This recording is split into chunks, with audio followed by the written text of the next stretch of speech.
അപ്പോഴും നമ്മുടെ അടിപൊളി കടലക്കറി ഇത് പുട്ടിൻ്റെ കൂട്ടത്തും ചോറിൻ്റെ കൂട്ടത്തും ഒക്കെ കഴിക്കാൻ കൂട്ടുകാരെ ഉണ്ടല്ലേ.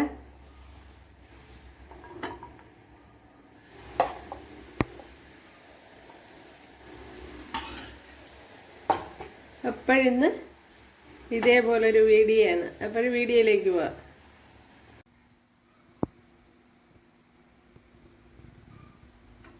ഒരു വെറൈറ്റി രീതിയിലുള്ള കടലക്കറിയാണെന്ന് തയ്യാറാക്കുന്നത്. അപ്പോൾ കൂട്ടുകാർക്കൊക്കെ തീർച്ചയായിട്ടും ഇഷ്ടപ്പെടുക. അപ്പോൾ വീഡിയോയിലേക്ക് പോകാം. ഹായ് കൂട്ടുകാരെ, സെലം പ്ലസിലേക്ക് സ്വാഗതം. ഇന്ന് ഒരു 1.5 ഗ്ലാസ് കടല എടുത്തിട്ടുണ്ട് ഉണ്ടല്ലേ. അപ്പോൾ ഇത് ഓവർനൈറ്റ് കുതിർത്ത് എടുത്തതാണ്. ഇതിനെ ഒന്ന് വേവിച്ചെടുക്കണം. അപ്പോൾ ഇത് വെച്ചുള്ള ഒരു റെസിപ്പിയാണ് തയ്യാറാക്കുന്നത്. അപ്പോൾ വീഡിയോയിലേക്ക് പോകാം. അപ്പോൾ കടല കുക്കറിലോട്ട് ചേർത്ത് കൊടുത്തിട്ടുണ്ട്. വേകുവാൻ ആവശ്യമായ വെള്ളവും കൂടെ ചേർത്ത് കൊടുക്കുക.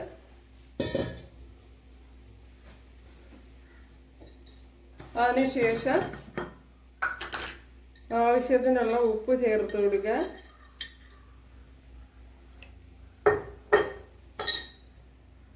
ആവശ്യത്തിനുള്ള മഞ്ഞൾപ്പൊടി. അപ്പോഴിവിടെ ഒരു പാത്രം വെച്ച് കൊടുത്തിട്ടുണ്ട്. അപ്പുറത്തെ കടല വെന്തുകൊണ്ടിരിക്കുകയാണ്. ആ സമയം കൊണ്ട് നമുക്ക് കുറച്ച് മസാല തയ്യാറാക്കണം. ഇവിടെ ഒരു പിടി തേങ്ങ ചേർത്ത് കൊടുത്തിട്ടുണ്ട്. ഇതിനെ ഒന്ന് ഫ്രൈ ചെയ്തെടുക്കണം.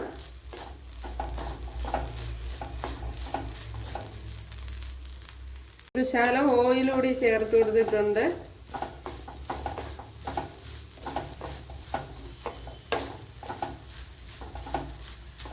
കോക്കനട്ട് ഓയിലാണ് ചേർത്ത് കൊടുത്തത്. അത് ഇന്നലെ പലഹാരം എടുത്ത ഓയിലായതുകൊണ്ടാണ് കളർ വ്യത്യാസം തോന്നിക്കുന്നത്. ഞാൻ ഇന്നലെ ഒരു സ്നാക്സ് ഇട്ടിരുന്നു, മധുരക്കിഴങ്ങിൻ്റെ, അതായത് സ്വീറ്റ് പൊട്ടാറ്റോയുടെ. അത് നല്ല ടേസ്റ്റുള്ള ഒരു സ്നാക്സാണ്. അപ്പോൾ അതിന് വേണ്ടി എടുത്ത വെളിച്ചെണ്ണയാണ് ഇപ്പം ചേർത്ത് കൊടുത്തത്. അതിൻ്റെ ബാക്കിയൊന്ന്, അതുകൊണ്ടാണ് ഈ മഞ്ഞ കളറിഞ്ഞത്. ഒരു കൂട്ടുകാർ കണ്ടിട്ടില്ലെങ്കിൽ ആ വീഡിയോ ഒന്ന് കണ്ടു നോക്കുക, തീർച്ചയായിട്ടും ഇഷ്ടപ്പെടും. നല്ല ടേസ്റ്റാണ്. നമ്മുടെ തേങ്ങ ഇവിടെ ഫ്രൈ ആയിട്ടുണ്ട് ഉണ്ടല്ല. ഇത് മറ്റൊരു പാത്രത്തിലോട്ട് മാറ്റാം. ഇവിടെ ഓയിൽ ചേർത്ത് കൊടുത്തിട്ടുണ്ട്. അതിലേക്ക് ഇത്രയും തേങ്ങ കൊത്തെടുത്തിട്ടുണ്ട്. അതൊന്ന് ഫ്രൈ ചെയ്യാം.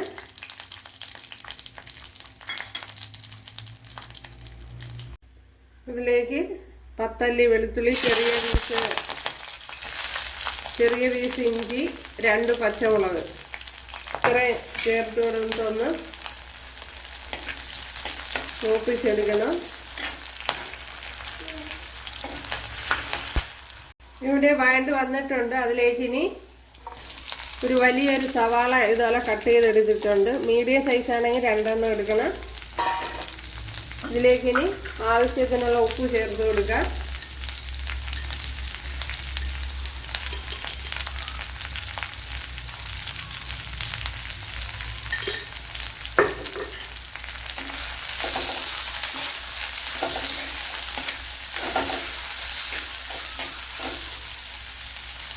ഇവിടെ സവാള നല്ലതുപോലെ മൂത്ത് വന്നിട്ടുണ്ട്. അതിലേക്ക് നമ്മുടെ തക്കാളിപ്പഴം ചേർത്ത് കൊടുക്കാം. വലിയൊരു തക്കാളിപ്പഴമാണ് എടുത്തിട്ടുള്ളത്.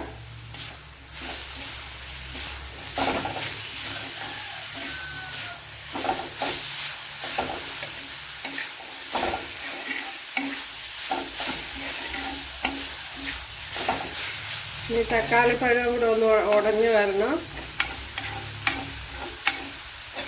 സവാള നല്ലതുപോലെ വെന്തതിന് ശേഷമാണ് ഞാൻ തക്കാളിപ്പഴം ചേർത്ത് കൊടുത്തത്. ഇനി ഇതൊന്ന് അടച്ചു കൊടുക്കാം.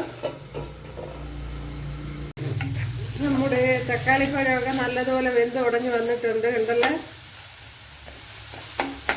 ഇതുപോലെ ഒന്ന് ഉടച്ചു കൊടുക്കണം.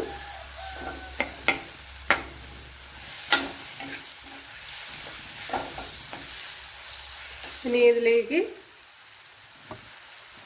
കുറച്ച് മഞ്ഞൾപ്പൊടി, അതേപോലെ തന്നെ മല്ലിപ്പൊടി ചേർത്ത് കൊടുക്കുക.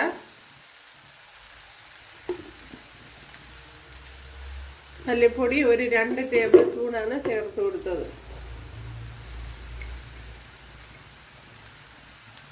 കശ്മീരി മുളക് പൊടി 1.5 table spoon garam masala 1 table spoon, അതേപോലെ പെപ്പർ പൗഡർ ആവശ്യത്തിന്. ഞാനിപ്പം വളരെ കുറച്ച് ചേർത്ത് കൊടുത്തിട്ടുള്ളൂ. അപ്പോൾ 1 ടീസ്പൂണൊക്കെ ചേർത്ത് കൊടുക്കുക.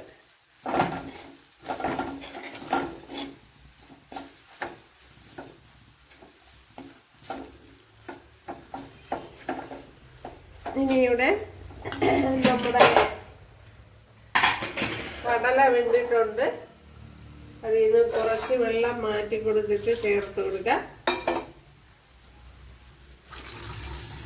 ഒരു 5 വിസിലാണ് കൊടുത്തത്, മീഡിയം തീയിൽ 5 വിസില്.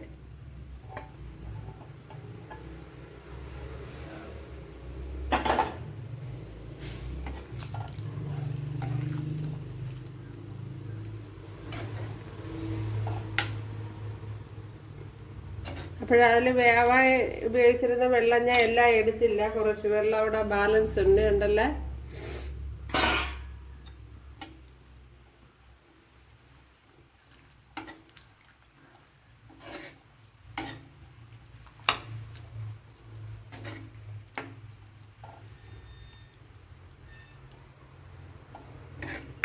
ഇനി ഇതൊന്ന് തിളയ്ക്കണം. ഒന്ന് അടച്ചു കൊടുക്കാം. നമ്മുടെ കടല ഇവിടെ വറ്റി വന്നിട്ടുണ്ട് ഉണ്ടല്ലേ. ഇതിലേക്ക് ഇനി ഈ വറുത്ത തേങ്ങ ചേർത്ത് കൊടുക്കാം.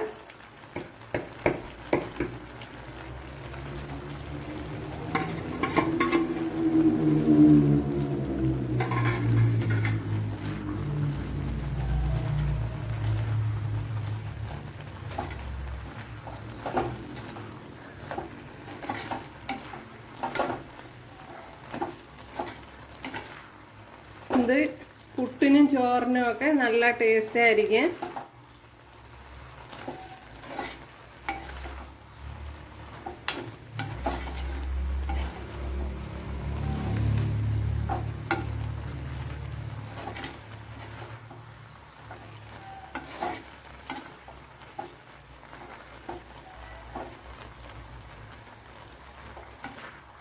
എന്താ ഇത് തന്നെ മതിയാവും. ചെറിയൊരു കടുതാളപ്പൂടെ കൊടുക്കുക. 2-3 കുഞ്ഞുള്ളി ഇതുപോലെ കട്ട് ചെയ്ത് ചേർത്ത് കൊടുക്കുക.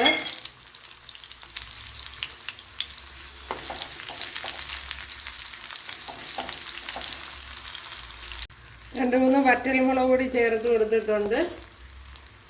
ഇനി ഇതിലേക്ക് കറി ലീവ്സ് കൂടെ ചേർത്ത് കൊടുക്കുക.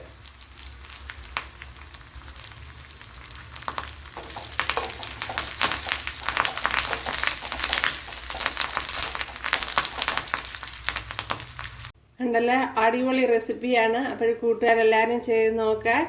ഇഷ്ടമായാലൊന്ന് സബ്സ്ക്രൈബ് ചെയ്ത് സപ്പോർട്ട് ചെയ്യുക. എനിക്കൊരു സപ്പോർട്ടാകും. അപ്പോൾ അടുത്തൊരു വീഡിയോ ആയിട്ട് കാണാമെന്ന് പറഞ്ഞുകൊണ്ട് എല്ലാവർക്കും താങ്ക്സ്.